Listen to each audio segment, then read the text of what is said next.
The fragile balance in the Middle East rests on long-standing deterrence rather than trust. That balance is shattered the moment Iran launches a direct strike on Israel, framed as retaliation for an earlier attack on Iranian consular interests in Damascus. This response is less about immediate damage and more about signaling resolve, demonstrating that Tehran is willing to cross thresholds it once avoided. From the outset, the conflict is shaped not by surprise, but by calculation. Within the first hour, Iran and its regional partners unleash a coordinated barrage from multiple directions. Missiles and drones are launched not only from Iranian territory, but also from Iraq, Syria, and Yemen, turning the attack into a multi-axis operation. Despite the scale, the majority of cruise missiles are intercepted by Israeli fighter aircraft and layered air defense systems. Of the more than 100 ballistic missiles launched, only a limited number penetrate Israeli airspace. The initial assault stretches over several hours and remains largely focused on military targets. Damage is limited, partly by design and partly by interception. From the very beginning, the United States becomes an active defensive participant. U.S. Navy destroyers stationed in the eastern Mediterranean engage incoming drones and missiles, while American fighter squadrons operating from Europe and the continental United States intercept Iranian UAVs before they reach Israel. British aircraft also contribute to these defensive efforts. By the fifth hour, Iran may view the operation as complete. The objective is not territorial gain or mass casualties, but deterrence through demonstration. Tehran signals that it can strike Israel directly, even if the material results are constrained. The ambiguity lies in interpretation. Iran frames the attack as a warning, but the meaning of that warning depends entirely on how Israel chooses to respond. Israel faces a strategic dilemma. The attack is survivable, yet allowing it to pass unanswered risks undermining deterrence. Israeli leadership must weigh the cost of escalation against the precedent of restraint. This decision is complicated by the ongoing war in Gaza, which has already stretched Israeli military resources. At the same time, domestic pressure to respond forcefully remains intense, regardless of external appeals for caution. As deliberations continue, Israel considers options that fall short of a full-scale retaliation. Around the sixth hour, the focus shifts toward calibrated responses that signal strength without provoking immediate regional war. Iranian influence through its so-called axis of resistance, spanning Hezbollah, Hamas, and the Houthis, has long enabled indirect confrontation. What makes this moment different is that both states have now crossed into overt, direct action. Within hours, internal pressure mounts on Israeli decision-makers. While the United States makes clear it will not participate in offensive operations, Israel still feels compelled to act.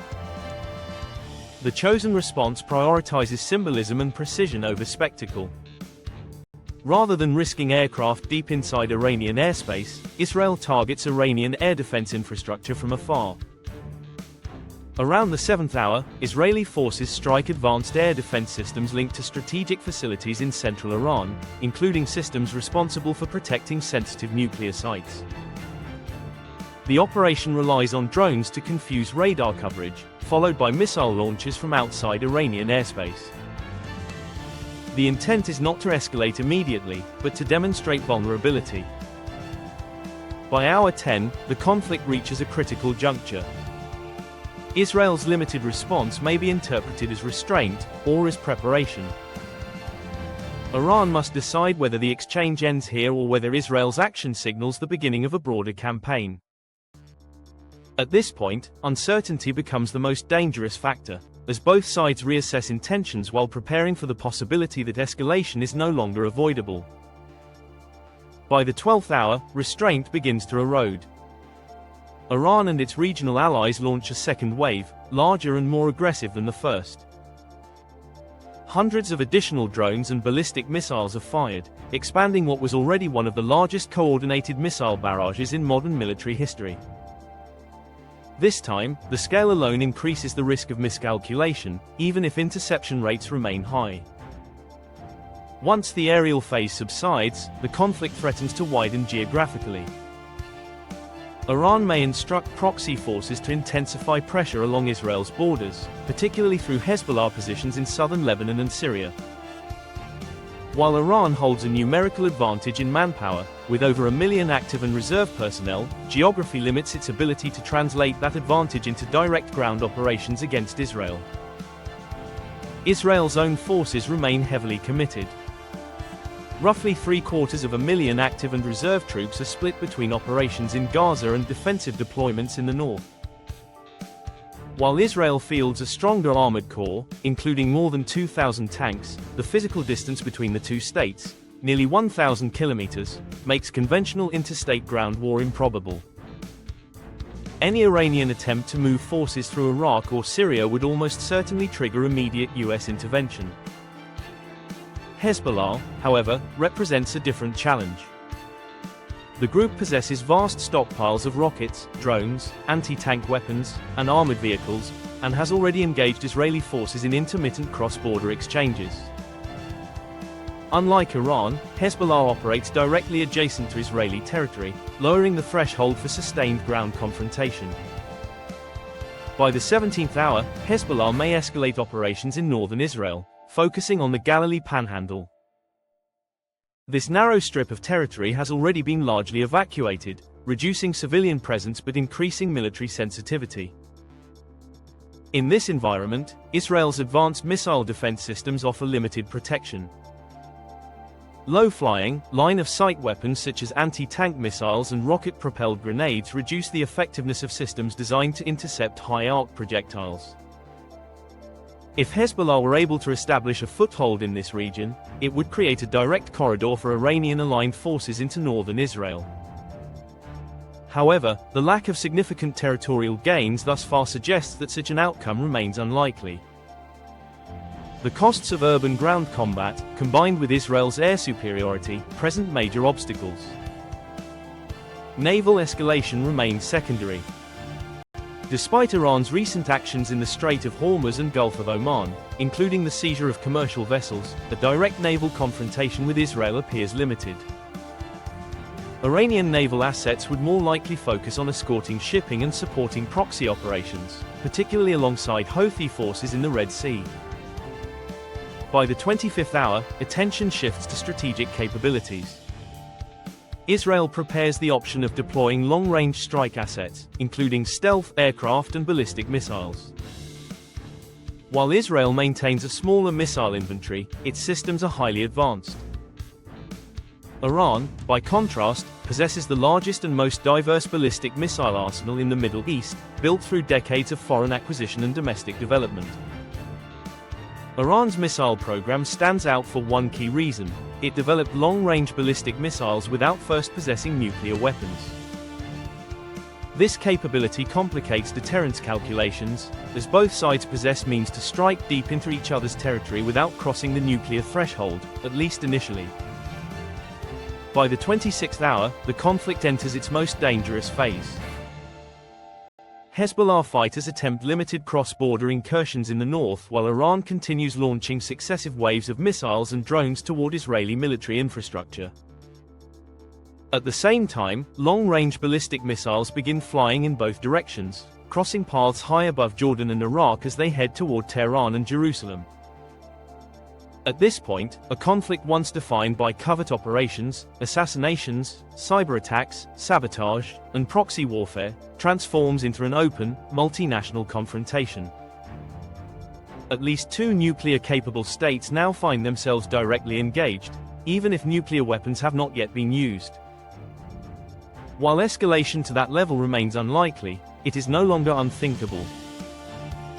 If Israel were to employ a nuclear strike, even a limited one, the consequences would be catastrophic.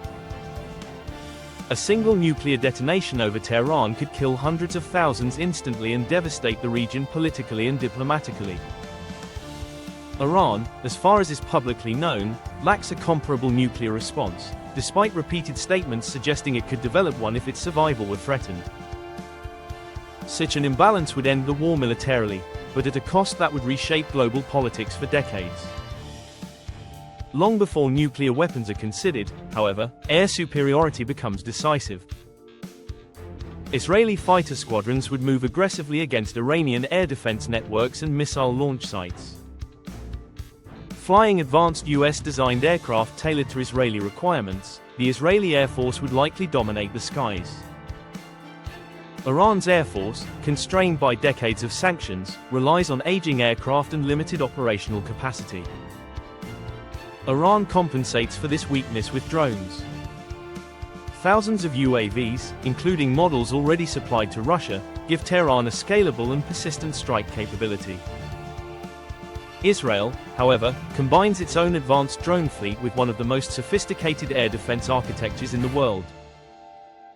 Systems such as Arrow, David's Sling, and Iron Dome operate as a layered network, integrated with US regional assets, dramatically increasing interception rates.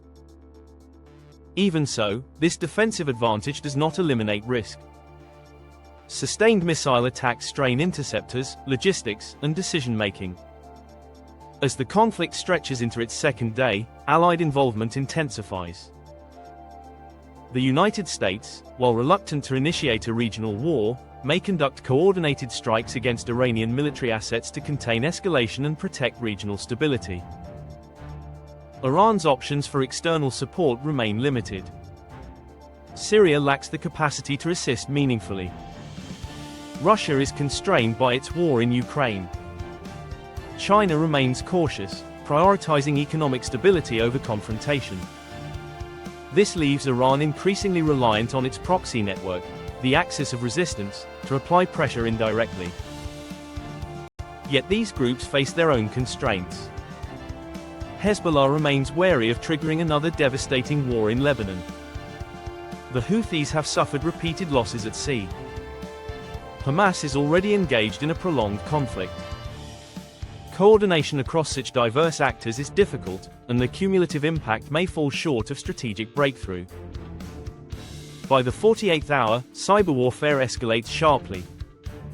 Iran seeks to undermine Israeli defenses and internal stability through digital attacks targeting infrastructure, communications, and data systems.